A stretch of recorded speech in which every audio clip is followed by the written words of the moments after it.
Fala, gente! Fala, gente! Tudo bem? Eu sou o João Pedro, eu ministro as aulas de Biologia Animal do CAUR, mas aconteceu um problema com o João e o outro João, o bebezão, e ele vai ter que se ausentar, né? Não vai poder mais dar as aulas de... Vai se ausentar de ministrar as aulas, agora ele está excepcionalmente só como coordenador do curso. Mas aí ele teve que sair e eu vou assumir ele por enquanto. Não sei se vai ser efetivo, até. Não sei se vou efetivar o ano inteiro, mas por enquanto tudo está se decidindo para que eu seja assim. Vamos lá, vai ser fazer do mesmo esquema que eu faço com biologia animal. No finalzinho desse mês eu vou tentar soltar uma lista no grupo, vou conversar com vocês. Vai ser tanto isso para biologia animal quanto para botânica, que é o que eu vou ministrar agora. E é isso. Qualquer dúvida, a gente tem um grupo, é só perguntar. Eu tendo disponibilidade, eu vou responder assim que possível. E é isso, vamos começar.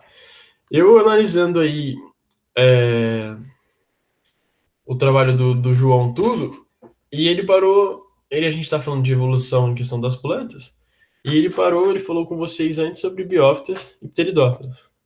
A gente hoje vai falar sobre a gimnosperma. Vai ser uma aula bem curta, não é uma aula muito grande. A gimnosperma cai no vestibular, mas ela, tipo, mas não cai em questão de filo, essas coisas assim mais específicas. Normalmente, quando cai a gimnosperma, é bem claro. E assim, uma boa porcentagem dela é perguntando em questão da evolução das plantas. Qual se realmente efetivou na Terra. E é a gimnosperma. Mas eu vou explicar para vocês conforme a gente vai avançando aí na aula de hoje. Mas é uma aula bem curta, já vou deixando claro. É, no, então, as características da gimnosperma são: a gimnosperma compreende o grupo das plantas que se caracterizam pela presença de vasos condutores.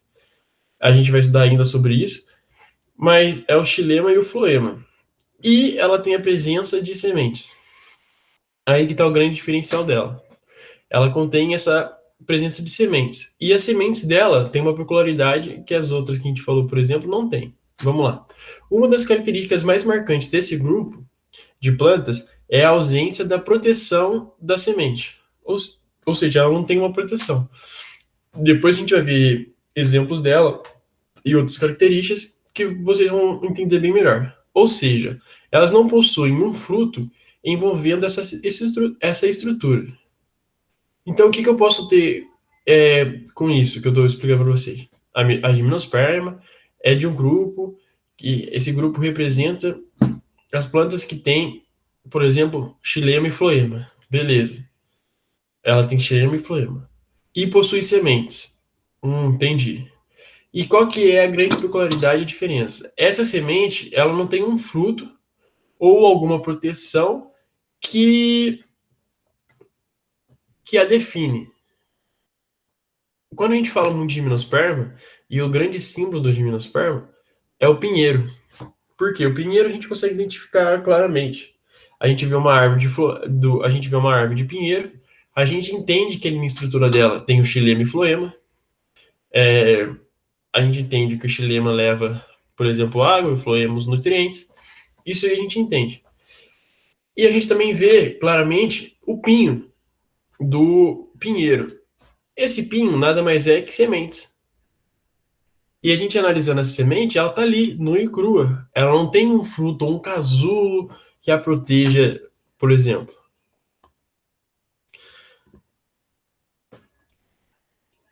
Aí que tá a grande questão, e é o que eu falo para vocês. Mas cai gimnosperma nos vestibulares? Cai. A gente precisa entender as quatro? Precisa. Porque normalmente nos vestibulares perguntam em questão de evolução. Por exemplo, Bryophytes, Pteridófitas, Gimnosperma e Angiosperma. Eles perguntam qual que é a diferença em cada um deles, por exemplo.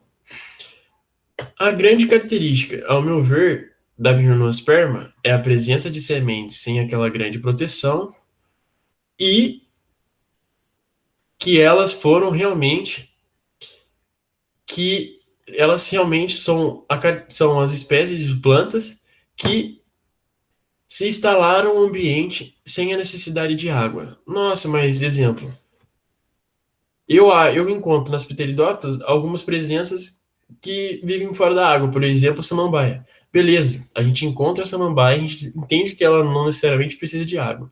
Mas quem realmente, o grupo que efetivou dizendo que não necessariamente precisa de água para viver, ambos todos necessitam, lógico, para viver. Mas eu digo em questão para você, por exemplo, se reproduzir ou, ou propriamente manter a espécie dentro da água, não. Ou seja, as gimnospermas foram a primeira espécie de plantas que realmente se efetivaram na Terra. Entendi. Por quê? A gente entende, a gente entende, por exemplo, essa reprodução dela através da semente, que essa semente, após cair ou passar, por exemplo, pássaros, a gente depois estuda sobre isso, como que é a reprodução das plantas, assim, necessariamente não há um padrão, a gente entende que, exemplo, se a gente tomar conta de um pinheiro, a gente entende que o pinheiro ali ele cai e esse pinheiro que caiu na terra, ele fecunda, por exemplo. Ou seja, foi a primeira espécie que necessariamente não necessita da água para se reproduzir. Entende? Então, beleza, a gente tem que ter essas características sobre a gimnosperma.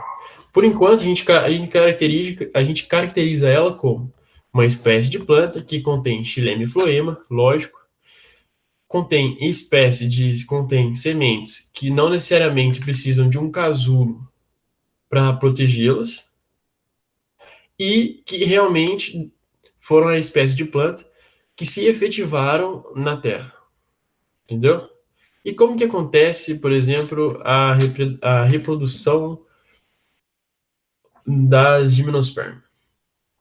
Vamos analisar primeiro, em questão, esse pinheiro maduro aqui. A gente sempre sai de um ponto, né? Nossa, mas quem nasceu primeiro, o ovo ou a galinha? Então, é a mesma coisa que acontece aqui. Nossa, quem nasceu primeiro, por exemplo? É o pinheiro ou a semente de pinha, por exemplo? Então, a gente sai desse pressuposto.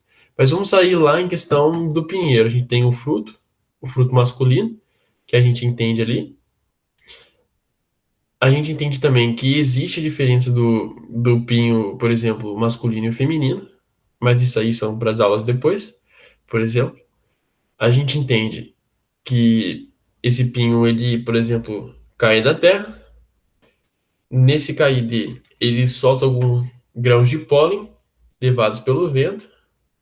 A gente vai estudar mais sobre isso em questão de reprodução das plantas, mas a gente entende que o vento, por exemplo, o vento e as abelhas, são grandes responsáveis pela reprodução de espécies de plantas, por exemplo. E dentro desse pinho existem os gametas, e os gametas são levados aonde eles fecundam, por exemplo, no gameta feminino daquela espécie de planta. Como assim? O pinho caiu, por exemplo, o pinho feminino caiu, por exemplo. Não que existe a diferença de um feminino e um masculino. Não é que existe diferença de um pinho. A gente está levando aqui em questão das características, por exemplo, como que se funciona a reprodução. Se eles perguntarem lá. Ou seja, ele pega o pólen do gameta masculino, que é fecundado no feminino, por exemplo. Nesse caso, a gente forma a osfera, e nessa osfera ele tem a fecundação, por exemplo. Esse gameta feminino é fecundado, gameta masculino é fecundado nessa osfera, gerando o embrião. Esse embrião, logicamente, ele está na Terra, porque essa fecundação existiu. Quando, por exemplo, caiu um pinho, ele se fecunda na Terra, gerando as raízes e assim gerando uma planta nova. Foi meio confuso em questão da explicação, foi.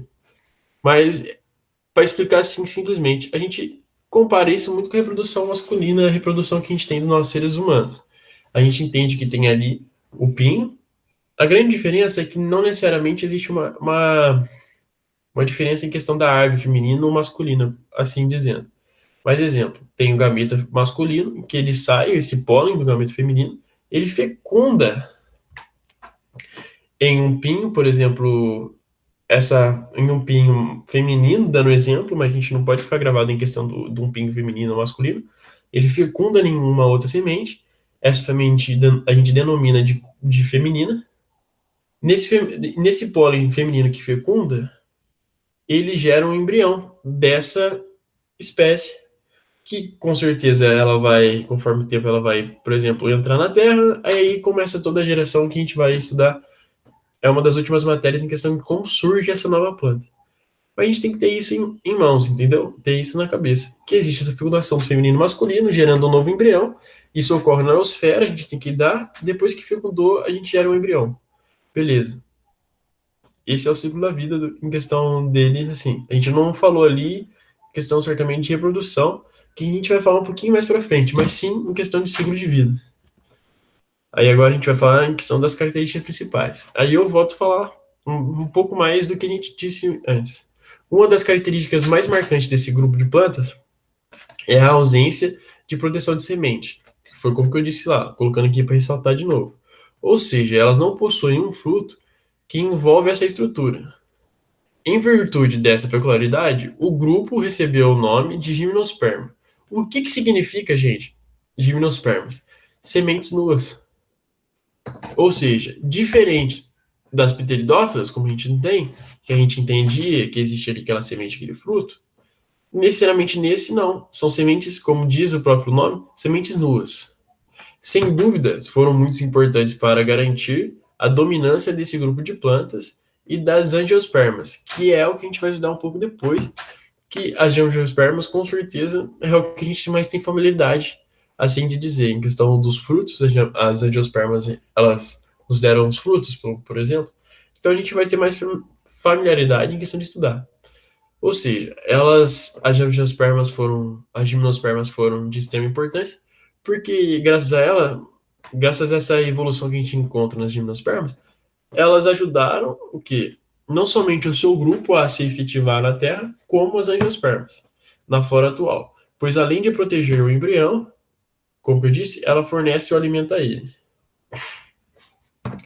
Ou seja, a gente entende que as características desse grupo, gimnospermas, se prendem aonde? Se prendem aonde? Um grupo que possui xilema e floema, beleza. A partir das pteridófitas a gente já encontra. Que encontra xilema e floema, beleza. A gente encontra um fruto, beleza. Não, a gente encontra um fruto, não. A gente encontra uma semente, beleza. Essa semente, ela não possui uma proteção espessa ou uma proteção que a gente já estudou, mas pteridófitas, beleza. A gente fala também que a gente conhece elas como sementes nuas. No meu vestibular caiu, por exemplo, qual foi a espécie de planta que realmente efetivou no ambiente.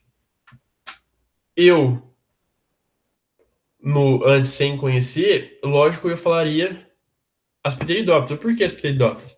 Porque a partir das pteridófitas a gente encontra já espécies de plantas que não necessariamente precisam viver na água, que necessariamente a reprodução dela é feita na água, dando exemplo assim. Mas não, as que realmente se efetivaram são as gimnospermas. A gente entende que essa semente dela não existe uma proteção e que o grupo é de extrema importância, não somente para gimnospermas, mas também para angiospermas, porque elas efetivaram no ambiente e graças às gimnospermas a gente também tem as angiospermas e essas angiospermas a gente já conhece com maior dominância, porque elas, além de fornecer propriamente sementes, elas fornecem o quê? O alimento. Elas fornecem um fruto. Por exemplo, a uva. A gente encontra dentro da uva a semente, mas ali englobada nela a gente encontra um fruto, que seriam os angiospermas, mas isso a gente já encontra para nossa próxima aula.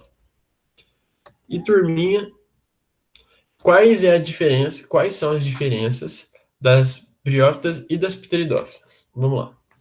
Diferente das briófitas e das pteridófitas, as angiospermas não necessitam de água para ocorrer a reprodução. Bom, já falei na aula.